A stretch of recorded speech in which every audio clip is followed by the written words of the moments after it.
पिछले 25 सालों से खगोल शास्त्री रात में एक खास चीज को ढूंढने की कोशिश कर रहे हैं और वो है एक ऐसा प्लैनेट जो हमारे जैसा हो।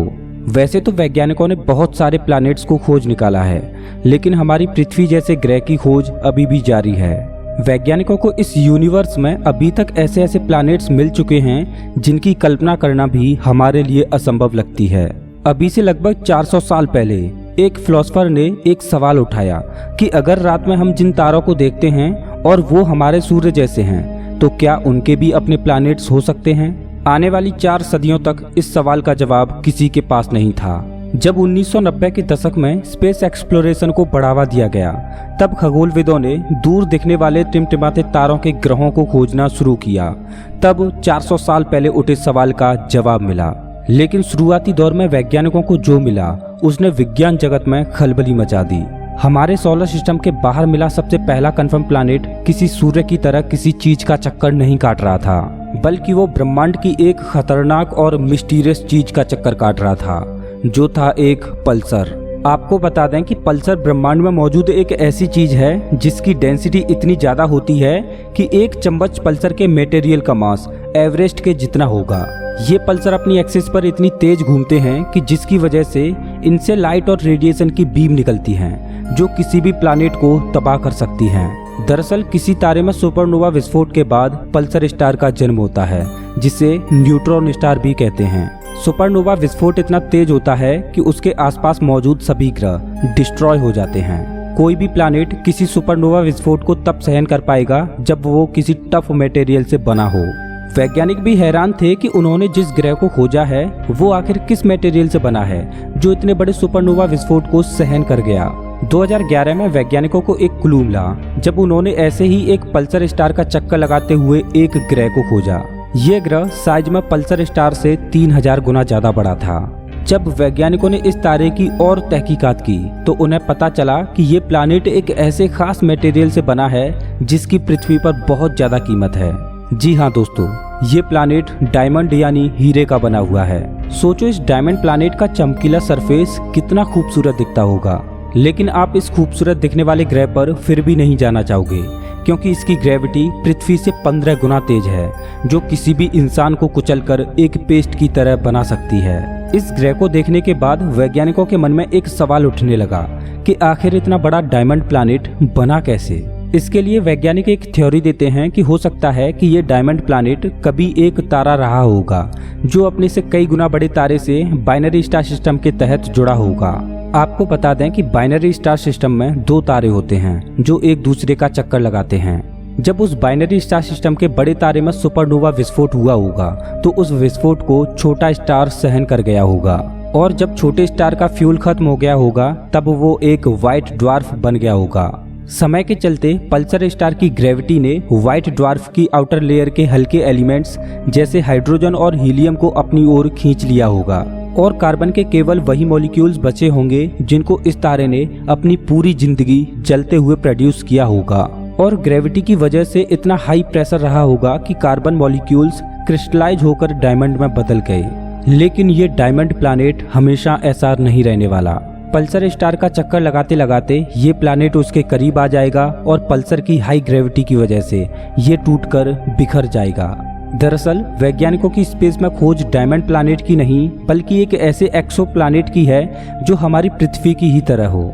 साल 2016 में खगोलविदों ने अपने पड़ोसी स्टार सिस्टम प्रॉक्सिमा सेंटोरी में एक ऐसा प्लैनेट खोजा जो हमारी पृथ्वी की ही तरह है, मतलब इस पर समुद्र मौजूद हैं। लेकिन ये प्लैनेट अपने स्टार से टाइडली लॉक है, जिस वजह से इस प्लैनेट का एक हिस्सा तो हमेशा अपने सूर्य की ओर रहता है और दूसरा हिस्सा सूर्य के दूसरी साइड में रहता है, जिस वजह से इस प्लैनेट पर सूर्य की ओर फेस कर रहे आधे हिस्से में हमेशा दिन रहता है और दूसरे में हमेशा रात। ये बिल्कुल वैसे ही है जैसे चंद्रमा हमारी पृथ्वी से टाइडली लॉक है, जिसमें हमें हमेशा चांद का एक फेस ही दिखाई देता है। ये ग्रह हमारी पृथ्वी की ही तरह गोल्डीलॉक्स जोन में है, मतलब हमारे ग्रह की ही तरह ये ग्रह हैबिटेबल है, जहां लाइफ मौजूद हो सकती है। लेकिन प्रॉब्लम ये है कि अगर इस ग्रह पर लाइफ है तो वो इस ग्रह के कौन से एरिया में होगी, क्योंकि टाइडली लॉक होने की वजह से इसका एक हिस्सा सूर्य की ओर है जो बेहद गर्म है, इतना गर्म कि पानी भी भाप बनकर उठ जाए, और दूसरे हिस्से पर हमेशा रात रहती है, जिस वजह से उस हिस्से का तापमान इतना कम है कि वहाँ हमेशा समुद्र जमे रहते हैं। लेकिन वैज्ञानिक इस ग्रह पर जीवन उस हिस्से में प्रेडिक्ट करते हैं जहाँ हमेशा सुबह रहती है। इस ग्रह पर जहाँ से अंधेरा शुरू होता है और जहाँ पर दिन खत्म होता है, उस एरिया को टर्मिनेटर बोला जाता है। जब आप इस ग्रह के टर्मिनेटर पर खड़े होकर सूर्य को देखोगे तो आपको ऐसा लगेगा जैसे अभी सुबह हुई है और सूर्य क्षितिज से निकल रहा है। वैज्ञानिकों के अनुसार इस ग्रह के चारों ओर मौजूद इस टर्मिनेटर लाइन पर जीवन पनप सकता है। अब सवाल ये है कि क्या इस प्रॉक्सिमा बी प्लैनेट पर लाइफ हो सकती है? 2 दशकों से ज्यादा का समय हो गया है खगोलविदों को आसमान में एलियंस की दुनिया को खोजते हुए, लेकिन उन्हें एलियंस की दुनिया तो नहीं मिली, लेकिन अजीबोगरीब प्लैनेट्स जरूर मिले। 2013 में खगोलविदों ने एक ऐसे ग्रह को खोजा जिसका कोई भी तारा नहीं था। आपको बता दें कि जिन ग्रहों का कोई तारा नहीं होता, ऐसे लावारिस भटकते हुए ग्रहों को रोग प्लैनेट बोला जाता है।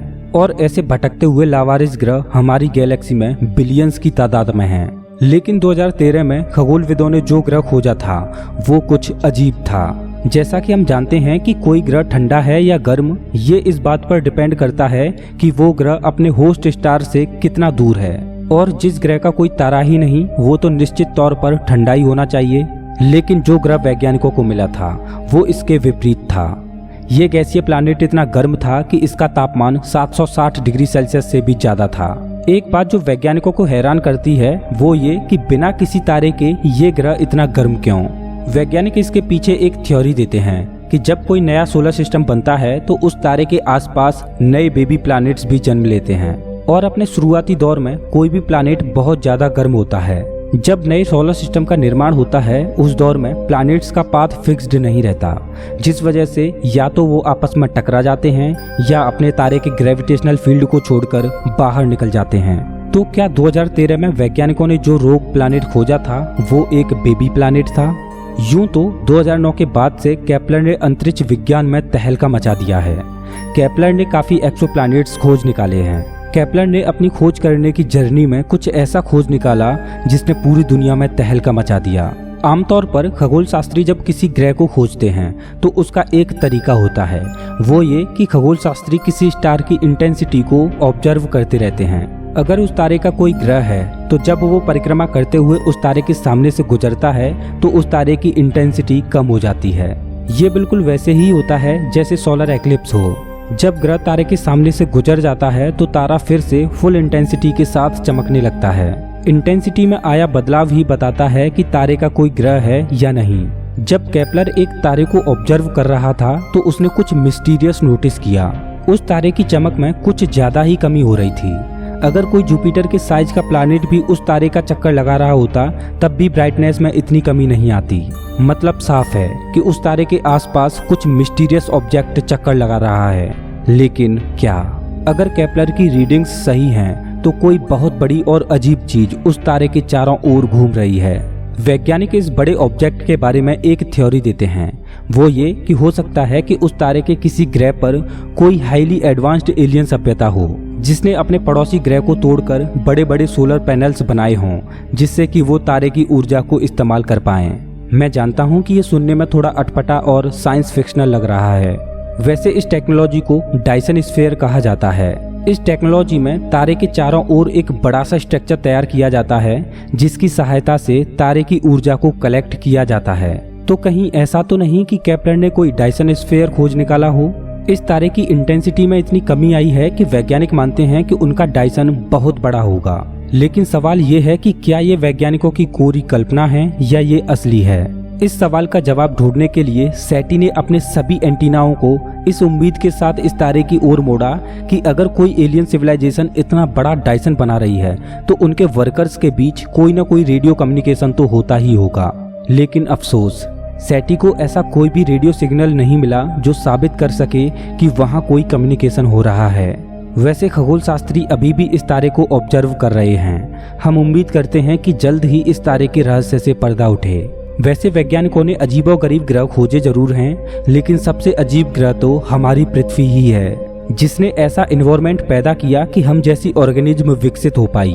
और इससे अजीब क्या होगा कि हम अभी तक ऐसा ग्रह नहीं खोज पाए जिस पर जीवन हो। तो है ना पृथ्वी सबसे अजीब ग्रह? वैसे दोस्तों आप हमारे वीडियो कौन से शहर से देख रहे हो, एक बार कमेंट करके हमें जरूर बताएं। अगर आपको ये वीडियो पसंद आया हो तो इसे लाइक करें और ऐसे ही मजेदार वीडियोज के लिए चैनल को सब्सक्राइब करें, साथ ही बेल आइकन दबाएं।